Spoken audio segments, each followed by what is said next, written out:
Para mas maunawaan natin ang expanded maternity leave law at kung paano ang computation of maternity benefit, magbibigay tayo ng mga examples. Okay? Let's go! Disclaimer: ang lahat ng mga babanggiting pangalan o character sa video na ito ay fictional lamang, and this discussion is for educational purposes only.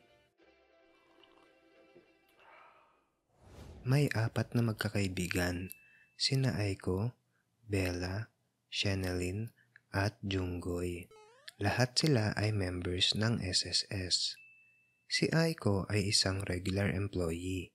Si Bella naman ay isang self-employed. Si Shenalyn naman ay isang voluntary member. At si Junggoy ay isang lalaki. Kaya di siya kasali sa coverage ng expanded maternity leave law. Kung bakit siya nasama dito, malalaman natin yan mamaya. Ang tanong, makakakuha kaya sina Aiko, Bella, at Shenalyn ng maternity benefits? Tignan natin.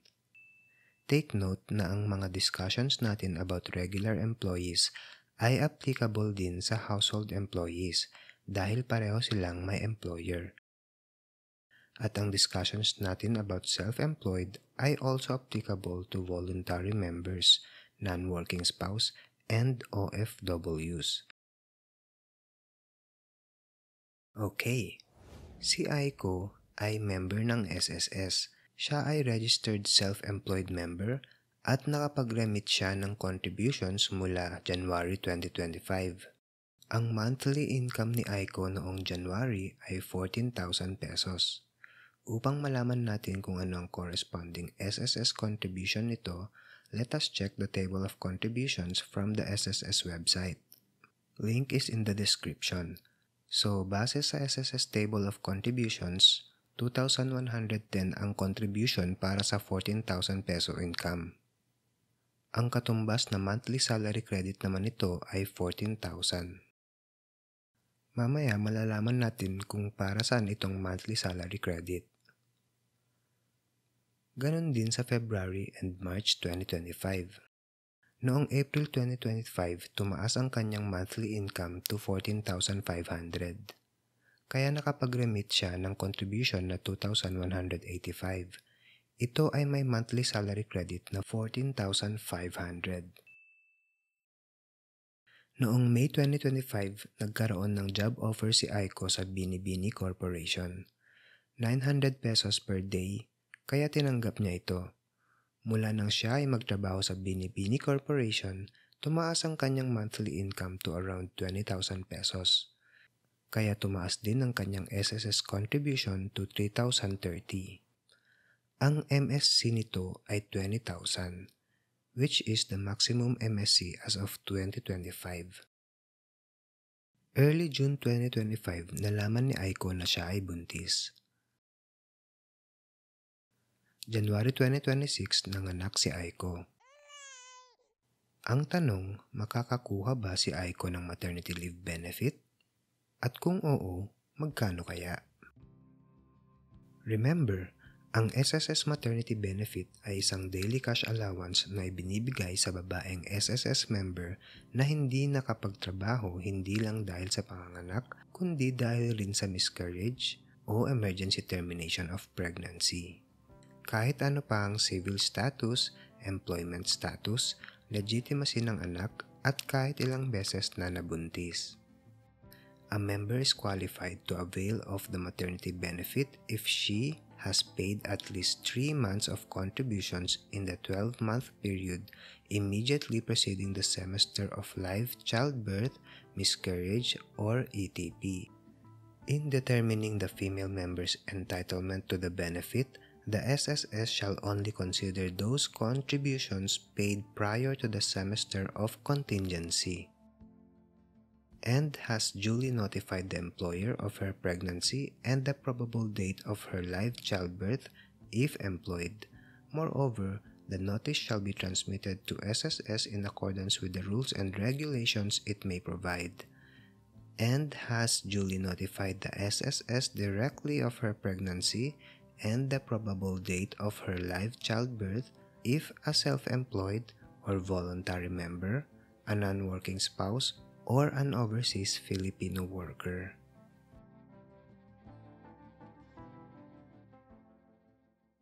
Ito ang monthly salary credits ni Aiko base sa kanyang contribution sa SSS. Step 1. Exclude the semester of contingency. Ano ang semester of contingency? Ito yung combination of 2 quarters ending in the quarter of contingency. Mahalagang malaman muna natin kung ano ang quarter para ma-determine natin ang semester of contingency. A quarter refers to 3 consecutive months ending in March, June, September, or December. There are 4 quarters in a year.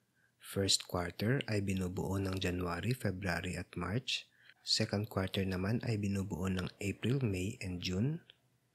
Third quarter, July, August, and September.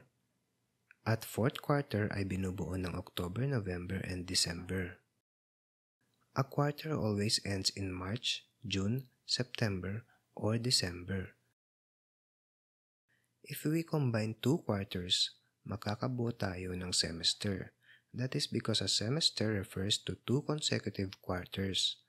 And a semester of contingency simply refers to 2 consecutive quarters ending in the quarter of contingency or childbirth, miscarriage, or emergency termination of pregnancy.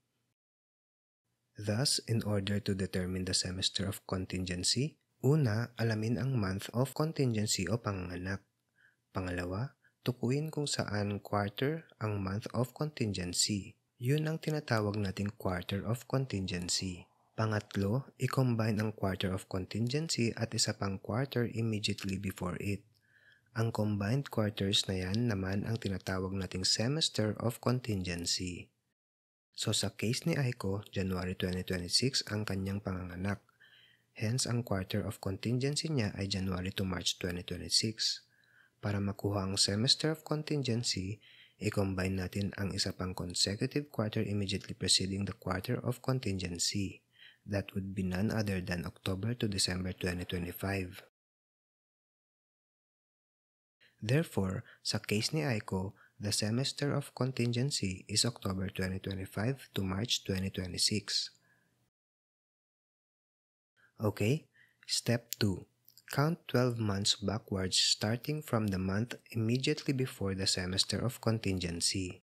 So since October 2025 to March 2026 ang semester of childbirth ni Aiko, mag-uumpisa tayong magbilang ng 12 months backwards starting from the month immediately before the semester of contingency, and that would be September 2025. Let's count.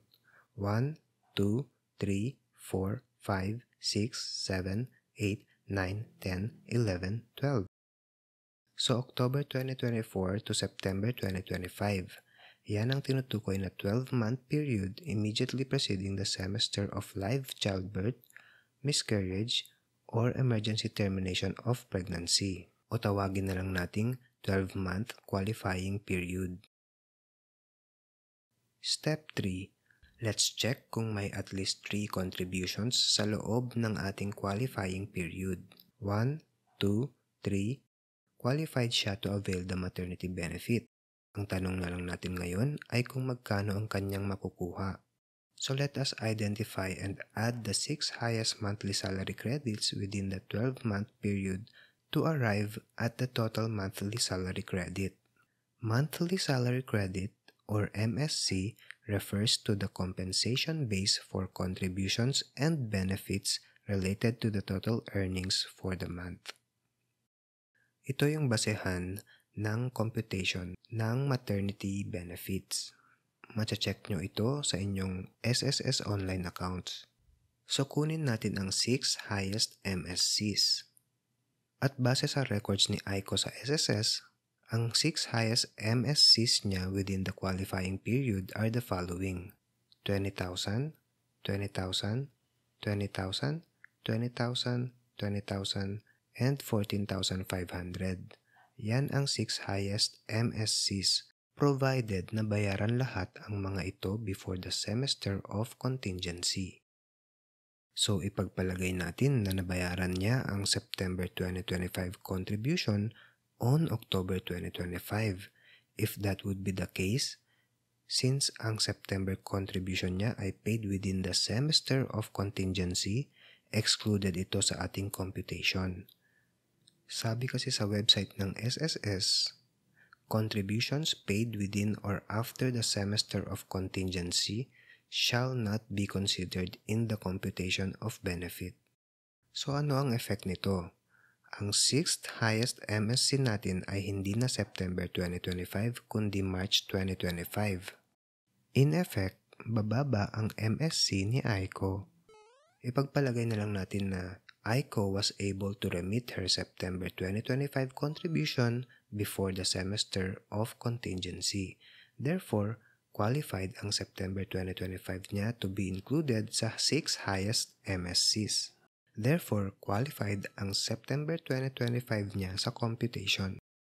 So, 20K plus 20K plus 20K plus 20K plus 20K plus 14.5K equals 114,500. Okay? Step 4. Divide the total monthly salary credit by 180 days to get the average daily salary credit or ADSC. The formula is sum of 6 highest MSC divided by 180 equals average daily salary credit. This is equivalent to the daily maternity allowance from the SSS. Okay? So sa case ni Aiko, 114,500 divided by 180 equals 636.11. Yan ang ating average daily salary credit o daily maternity allowance from the SSS. Step 5. Multiply the average daily salary credit by the compensable period to arrive at the amount of benefit due. Times 60 days for miscarriage or ETP including stillbirth, times 105 days for live childbirth, normal or cesarean section delivery, and times 120 days for solo parent under RA 8972. Ipagpalagay natin na si Aiko ay hindi solo parent, kaya ang 636.11 ADSC niya ay i-multiply natin sa 105 days. Aiko is entitled to receive 66,791.55 from the SSS. And there is an option to extend for an additional 30 days without pay in case of live childbirth. Take note na without pay ang extension na ito at hindi ito available pag miscarriage at emergency termination of pregnancy. So, the amount of 66,791.55 shall be paid by the SSS. But wait, there's more. Since employed si Aiko sa Binibini Corporation, entitled siyang ma-receive ang full pay amount ng kanyang salary, kaya her employer is obliged to pay for the salary differential. Ayon sa Section 5, Paragraph C of RA 11210, employers from the private sector shall be responsible for repayment of the salary differential between the actual cash benefits received from the SSS by the covered female workers and their average weekly or regular wages for the entire duration of the maternity leave. Employed female workers shall receive full pay which consists of 1. SSS maternity benefit computed based on their average daily salary credit, and 2. Salary differential to be paid by the employer, if any. Full payment of the maternity leave benefit shall be advanced by the employer within 30 days from the filing of the maternity leave application.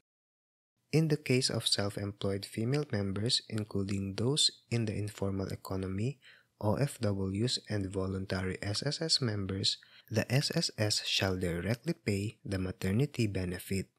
So let us apply that to Aiko's case. Since 900 per day ang full pay ni Aiko, 900 ang imumultiply natin sa compensable period. So 900 times 105 days equals 94,500 pesos. Here's the breakdown. 66,791.55 ang mula sa SSS at ang salary differential na 27,708.45 will be shouldered by her employer. Therefore, ang total ay 94,500 and that's the amount to be advanced by the employer. Yan ang marereceive na amount ni Aiko as her maternity benefit. Para sa mga employers natin, kalma lang kayo. May mga exceptions naman ang salary differential provision na ito. So kung kabilang kayo dito, you are not required to pay for the salary differential. For more details about salary differential exceptions, you may check on Section 5, Rule 6 of the IRR of RA 11210 and Section 5, Paragraph C of RA 11210. So ayan, tignan naman natin ang case ni Bella. Siya ay isang self-employed member ng SSS. Nag-start siya mag-online business on July 1, 2025. Ipagpalagay na lang natin na base sa kanyang SSS record, may contribution siya for the months of July, August, September, and so on. Dito kay Bella, let us check kung kailan nabayaran ang kanyang contributions at kung paano makaapekto ang date of payment sa kanyang eligibility sa maternity benefit. Bella paid for her July contribution sometime in August 2025. Ang August contribution naman ay nabayaran ng September. At ang para sa September ay nabayaran ng October 2025. Nanganak siya ng March 2026. Step 1, exclude the semester of contingency. Ang March 2026 ay nasa first quarter of 2026. Para makuha ang semester of contingency, i-combine natin ito sa isa pang quarter, immediately preceding the quarter of contingency, and that is the fourth quarter of 2025.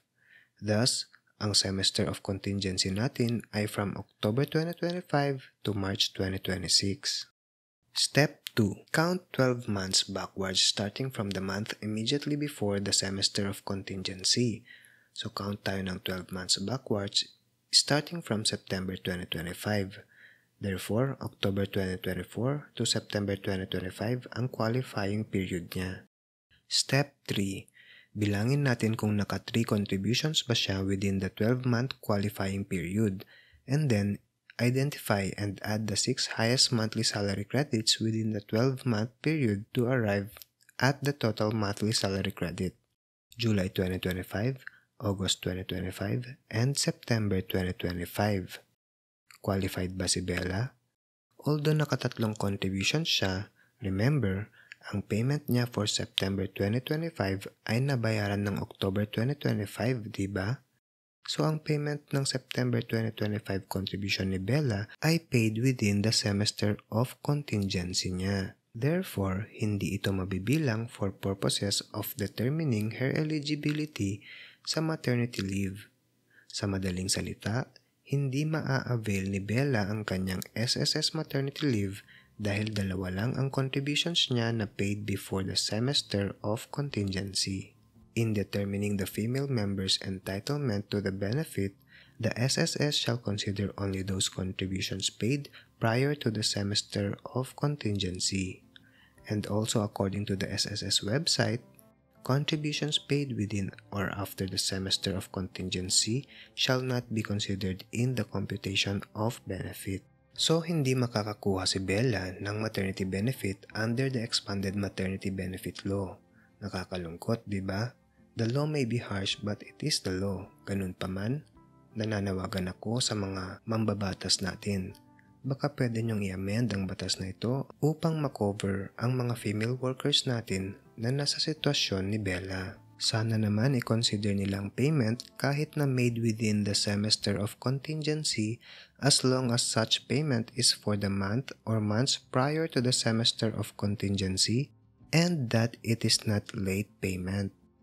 Anyway, just keep in mind na upang makonsider sa computation ang isang contribution, dapat ay paid ito before the semester of contingency.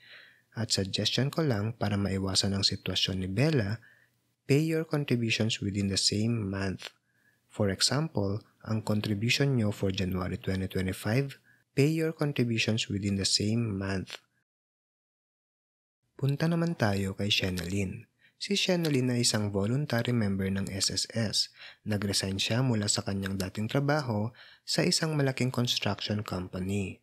Buwan-buwan naguhulog si Shenaline ng SSS sa tulong ng kanyang sweetheart lover boy live-in partner na si Junggoy. Ipagpalagay na lang natin na maximum ang hinuhulog ni Shenaline mula pa noong siya ay nagtatrabaho hanggang sa siya ay nag-resign. Kaso nung nabuntis si Shenaline at nalaman ito ni Junggoy, lumayo si Junggoy at itinangging siya ang ama ng dinadalang bata ni Shenaline. Dahil doon, hindi na nakapaghulog ng SSS contributions si Shenaline mula noong June 2025. In December 2025, nanganak si Shenaline. Itinanggi ni Junggoy na siya ang ama ng bata. Pero nung kanyang makita si baby Junggoy, siya ay naluha sa kaliwang mata at siya ay nakaramdam ng labis na kasiyahan. Nagpakasal sina Junggoy at Shenaline and they lived happily ever after. Anyway, so ang semester of live childbirth ni Shenaline ay July to December 2025. Ang 12-month qualifying period naman niya ay July 2024 to June 2025. Sa loob ng 12-month period na yun, nakapaghulog si Shenaline ng maximum. So ang corresponding MSC nito ay 20,000 pa rin. So 20K lahat ng 6 highest MSC ni Shenaline. 20K times 6 equals 120,000. 120,000 divided by 180 equals 666.67. Since kasal na si Shenaline, hindi niya pwedeng i-avail ang maternity leave for 120 days. Dahil yun ay pang solo parent lang under RA 8972 as amended by RA 11861.